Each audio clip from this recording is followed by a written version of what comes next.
Good morning, I'm JP from Fox Subaru, and today we're going to Subaru School. Today's lesson, we're going to talk about the AVH, or Auto Vehicle Hold System, that's found in many of our Subaru products today. Whether you have an Outback, a Legacy, an Ascent, or a Forester, the AVH system is something found in your vehicle. Now, how we operate it in the Outback may be different than you would experience with your Forester or your Ascent, but the operation will be exactly the same. And that's what we're going to cover today, is how to turn the system on, how it's best used, and what to expect on the dashboard to maximize your usage of this awesome, convenient feature. We're going to head next into the car, and we'll show you exactly how to use our Auto Vehicle Hold.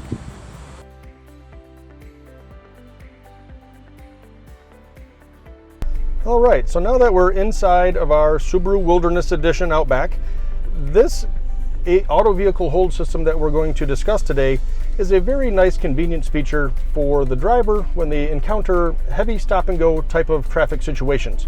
That could be an accident on the highway, it could be picking up kids at school, going through a drive-through, or if we ever get to a concert or ball game and we're dealing with that long line of cars. That heavy stop and go traffic can really provide some driver fatigue, and that's something that this system is designed to help counter against.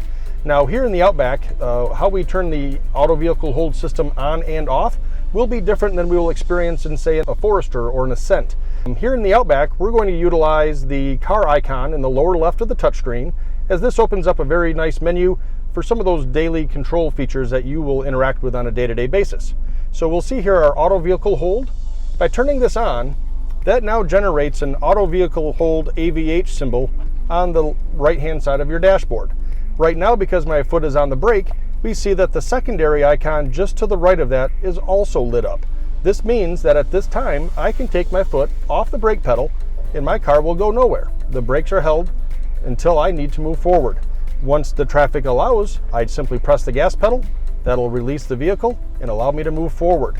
Now that I am going to restop the car, once I am completed my stop, we will then see the secondary icon reappear, and that allows us to again take our foot off the brake pedal so we can eliminate that driver fatigue. So this is a system we don't recommend using on a daily roadway, but is excellent for that heavy stop and go type of situation. Well, that wraps up our class for today. We'll look forward to seeing you next time at Subaru School here at Fox Subaru. Have a great day.